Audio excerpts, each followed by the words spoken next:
በቤተሰብ መካከል ላይ መፈረካከስ፣ መበታተን፣ ጭቅጭቅ የመሳሰሉት መንገዶች ሰበባቸው ምንድነው? የዱንያዊ ህይወት ብቻ ማሳለፍ ሳይሆን የሙስሊም ቤተሰብ መመስረት ተያይዞ ጀነት መግባት ነው። ቻሉ ስንችላቸው ነው እንጂ ተነሱ ያየውን ስህተት ሁሉ አይተን ቤታችንን ማፍረስ እንዲያነድ ያደራላለሁ። ሰው ልጆች ማይኖሮ ህይወት ነው ሚዲያ ላይ የሚቀርበው፣ በድራማ በለው በፊልም በለው የሚቀርበው። ምስቱ ላይ ሲያጣው ቀልቡ ይሸፍታል። ሰውን ከምንም በላይ ቀጥ ብሎ እንዲሄድ የሚያደርገው ነገር ዲን። የኛውን የድራማ ህይወት ሆኗል። ፊልም ላይ የሚያዩን ድራማ ላይ የሚያዩን ሚስቱ እንድትመስልለት ይፈልጋል። እዚህ ላይ እንደው ለእህቶች አደራምለው ያላቅሙ አታጨናንቂው። እሱም ይሄ ነገርማ ምገፋው ኑሮ አይሆንም እንዳይል አንቺም ከሚዲያ እያየች ባልማት ነክስ ተመልከት ባሌ መሆን ያለበት ብሎ ማቅረብ አግባብ አይደለም። የዲን ጉድለት የማህበራዊ ኑሮውን ጉድለት ያስከትላል። ቤተሰቡ ሊበታተን ይችላል። እኔ እስኪ ደክሜን የመጣሁት ልረፍበት ማረፊያ እሷ እንጂ ሞባይል አይደለም፣ ሶሻል ሚዲያ አይደለም ያንተ ማረፊያ። ፕሮግራሙን የጋበዘኝ ወንድም ዛሬ አዋረድከኝ አለኝ። ምን አጠፋ አልኩት። ሙሽራው እኮ ዛሬ ያገባው ጋራጅ ነው የሚሰራው አለ።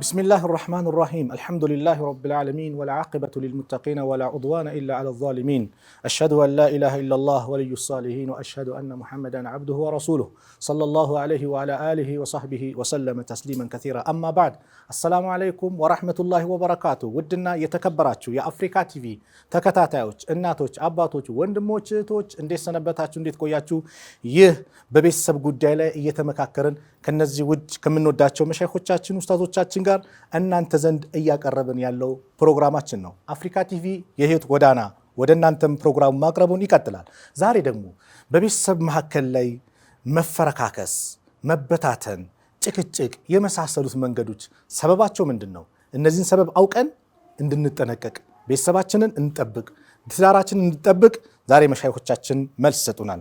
ሼህ አብዱሰላም ሰላም አለይኩም። እንግዲህ በቤተሰብ መካከል ላይ የቤተሰብ መበታተን ሰበቦቹ ብዙ አሉ። ከዛ መካከል አንደኛው ይሄ በሁለቱም በኩል ማለት ይቻላል በዲን ዕውቀት ደካማ፣ ዲንን አለመረዳት፣ ከዲን መራቅ፣ ከኢስላም ከዕውቀት መራቅ አንዱ ሰበብ ነው። ይሄንን በተመለከተ ይበሉን። መርሐባ ብስሚላህ ወሰላቱ ወሰላሙ ዐላ ረሱሊላህ ወዐላ አሊሂ ወአስሐቢሂ ወመን ዋላህ አማ በዕድ። አላህ ቤተሰባችን ከመበታተን ይጠብቅልን። የሙስሊሞችንን ቤተሰብ እንደው አድጎ አብሮ ጀነት መግባት ነው እንግዲህ የሚፈለገው እንጂ ዱንያዊ ህይወት ብቻ ማሳለፍ ሳይሆን የሙስሊም ቤተሰብ መመስረት ተያይዞ ጀነት መግባት ነው። ወድኹሉል ጀነተ አንቱም ወአዝዋጁኩም የሚለውን ነው የምንፈልገው። ነገር ግን አንዳንድ ጊዜ ይህንን ዓላማ የሚያስቱ ችግሮች ይፈጠራሉ።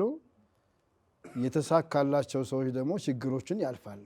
ዱንያ ኸይርም አላት ሸርም አላት። ኸይሩን መጠቀም፣ ሸሩን ደግሞ በብልሃት ማለፍ ነው፣ መጠንቀቅ ነው። ይሄ ደግሞ ያው ሰሞኑን በተለያዩ ፕሮግራሞች በዚህ በሰው ዒደል ኢኻ ስናወራው የነበረው አንዱ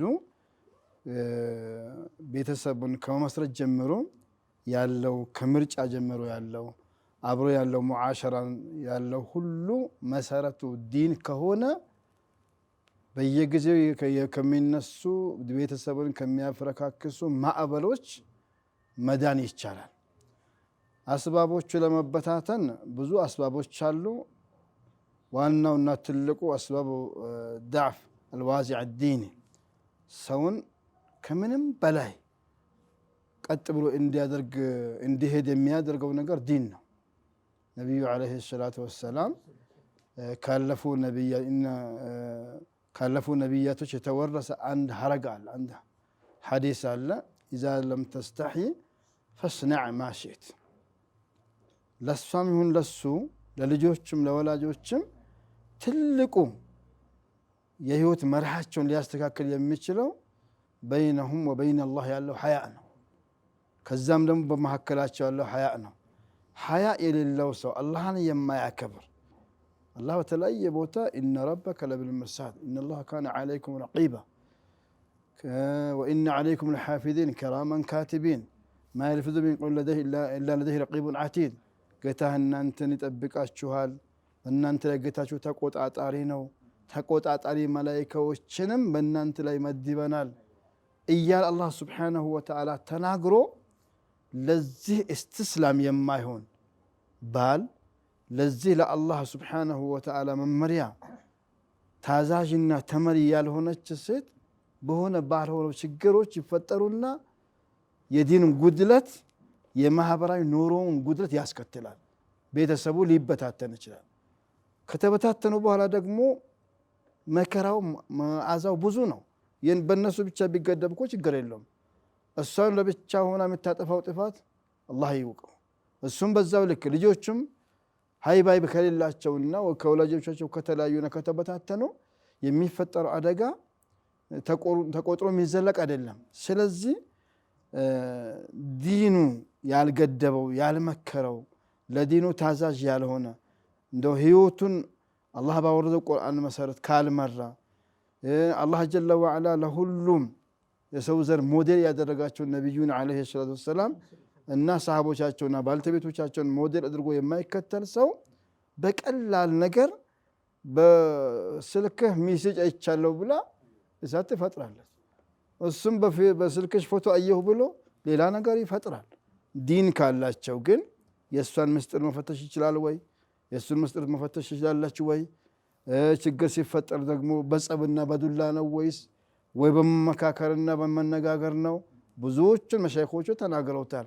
ያንን መስመር ልንገባ የምንችለው የውስጥ የዲን ጥንካሬያችን ስለሆነ እሱም ውሎውን ማስተካከል ከዑለማዎች በመዋል ከጥሩ ደጋግ ሰዎች በመዋል እንደዚሁም ደግሞ የተሻለ ህይወት የህዳር ህይወት ከሚመሩ ሰዎች ህይወትን በመቅዳትና በመኮረጅ ያለበት የደካማ ጎን እያረመ እሷም ልክ በዛው ልክ ደግሞ የባሏን ትእዛዝ ከማክበር ጀምሮ የአላህን ሱብሓነሁ ወተዓላ ትእዛዝ ከማክበር ጀምሮ የትዳራችን ሰምሮ ለሁሉም የሚሆን ልጆችን አፍርተን እንደ ጀነት እንገባለን የሚለውን መሀል ላይ የሚፈጠሩ ጎደሎችን አንዱን በሰብር አንዱን በአፉ እያለፉ እዚህ ላይ አሁን ያነሷት ነጥብ ላይ በደንብ እንዲናገሯት ይሄ ውሎውን ያሉት አብዛኛው ሰው ከማይመጥነው ሰው ይውላል።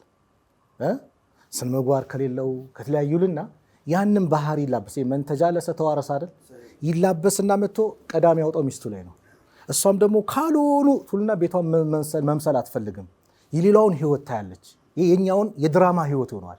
ፊልም ላይ የሚያዩን ድራማ ላይ የሚያዩን ሚስቱ እንድትመስልለት ይፈልጋል።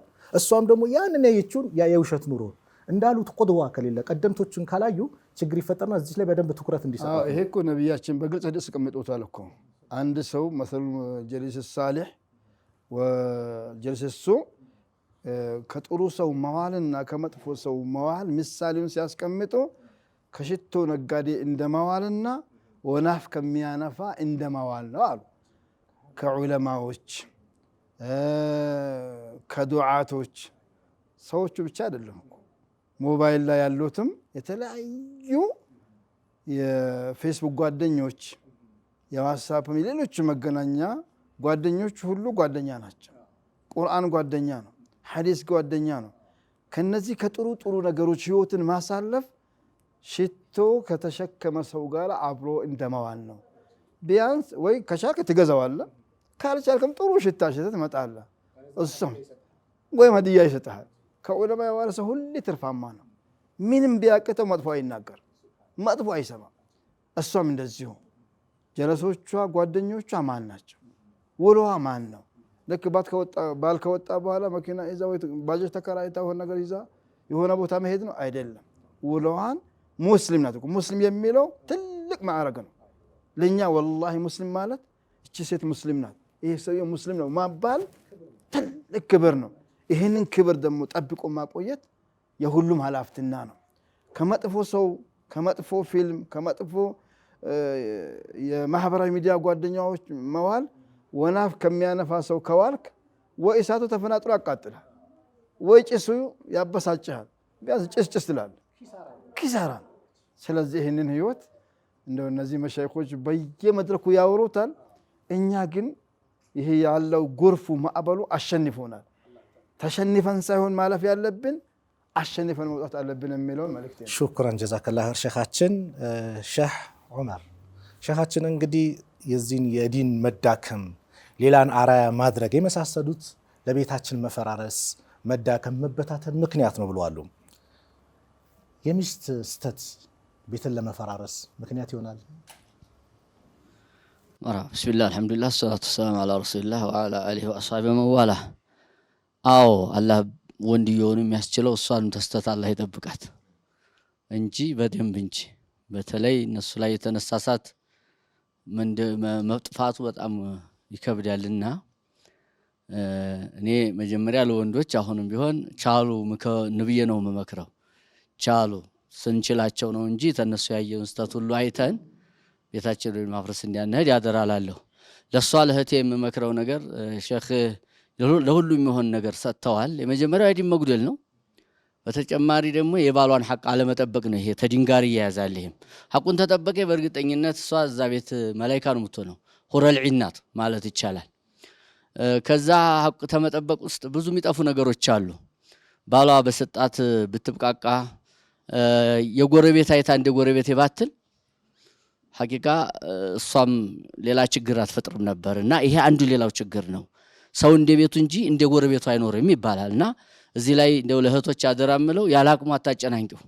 እሱም ይሄ ነገርማ ምገፋው ኑሮ አይሆንም እንዳይል ይሄንን በደንብ መጠንቀቅ ያስፈልጋል ብያሳው። ሌላው ራስን መጠበቅ፣ ራሷን ብትጠብቅ ደግ ነው።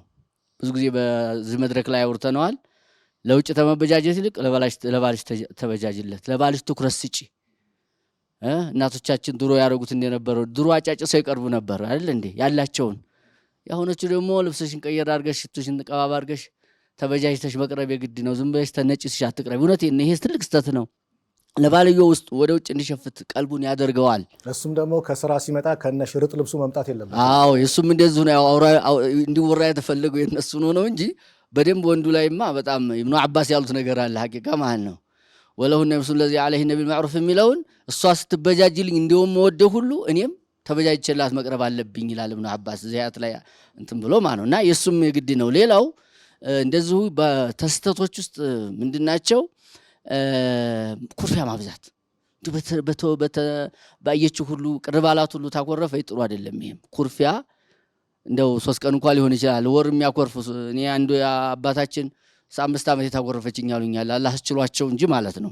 በጣም ከባድ ነው። ሌላው በነገር ማቁሰል በጣም ሴቶች ችግር አለ። እህቴ ሆይ ሲለፋ ውሎ መጥቶ በሰላምታ አልተቀበልሽው በመታቆስ ተሆነ ልቡ እየቆሰለ ሊፈነዳ ይችላል። ልቡ ይፈነዳል።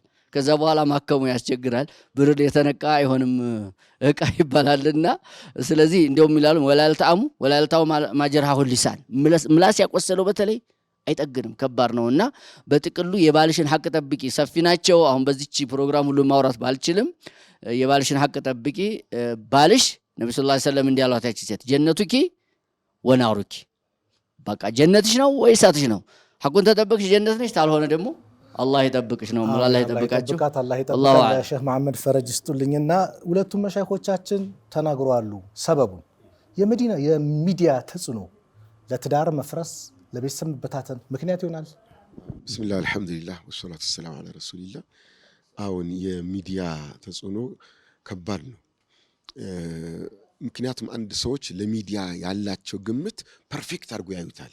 ሚዲያ ማለት በቃ ምርጥ ነገር፣ ሞዴል፣ አርአያ፣ ንሙዘጅ አድርጎ ስለሚያዩት እዛ ላይ ያዩትን ነገር ለምሳሌ አንድ ወንድ ሚዲያ ላይ የሚያያት ሴት መልኳ፣ አለባበሷ፣ ንግግሯ በጣም አምራ ነው የምትቀርበው። እሷ ያን ነገር ሚዲያ ላይ ስታስተላልፍ ስንት ጊዜ ኤዲት ተደርጓል። ስንትና ስንት ዱቄት ተቀብታለች ፊቷ ላይ ምኗን ያምርብኛል፣ ቆይ እዚህ ጋር ተቀቢ፣ ቆይ ይደለት እየተባለ እንዲህ እየተባለ በመከራኖችን ያወጣቻት።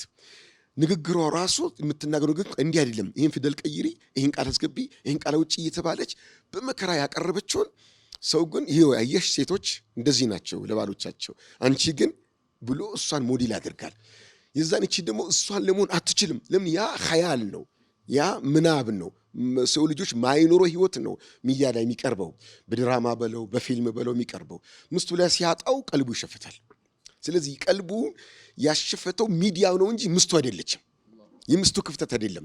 ሚዲያው ነው ያሽፈተውና አንተ እንደው የጥሩ ምስትን ማንነትን ባህሪያትን ሚዲያ ላይ አይደለም መፈለግ አለብህ። ተጨባጩ ከምስት ጋር ተግባብተህ ተነጋግረህ ነው ማስተካከል አለብህ። ምስትም እንደዛው በሚዲያ ላይ የምታያቸው ወንዶች ንግግራቸው ለሴት እንዲሆን አለበት፣ ሴት እንዲመያዝ አለብን፣ መንከባከብ አለብን እንዲህ ብሎ ያወራል። ግን ያ ሰው በቤት ውስጥ ይሄን ምስቱን የፈታ ነው። ይሄን ምስቱን የፈታ ነው ወይ ምስቱን ደብዳቢ ነው የሚናገረው እዚህ ጋር ለማማር እንጂ የሚኖረውን አይደለም የሚያወራው። ስለዚህ አንቺም ከሚዲያ እያየች ባል ማለት ነክስ እንጂ ተመልከት ባል መሆን ያለበት ይሄን ብሎ ማቅረብ አግባብ አይደለም። ባልሽ ተጨባጩን ታውቂዋለሽ። ከተጨባጩ ጋር ሹራ በማድረግ በመነጋገር መፍታት አለባችሁ።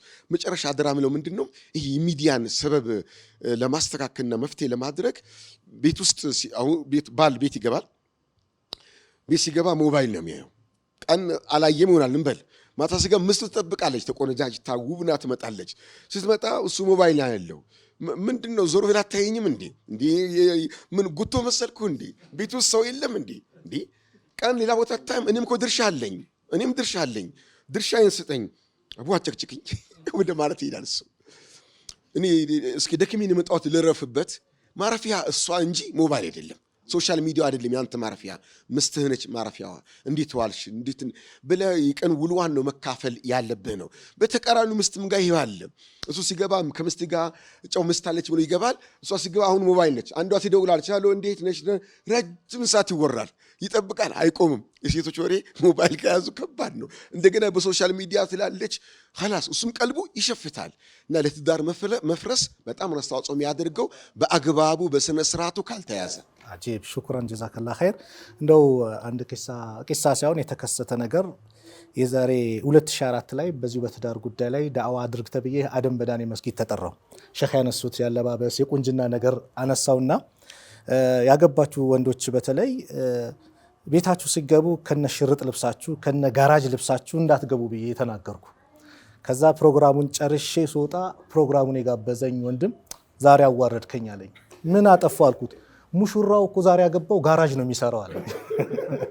ስለዚህ ወንዶች አምራችሁ ተውባችሁ ቤት ግቡ፣ ሴቶችም ለባሎቻችሁ ውብናችሁ ጠብቁ። ትዳራችሁ የሰመረ ያማረ አላህ ያድርግላችሁ ይሆናል ብለን ተስፋ እናደርጋለን። አላህ የሚያደርግላችሁ። የዛሬው የአፍሪካ ቲቪ መልእክት ነበር። ሰላም አለይኩም ወራህመቱላሂ ወበረካቱ።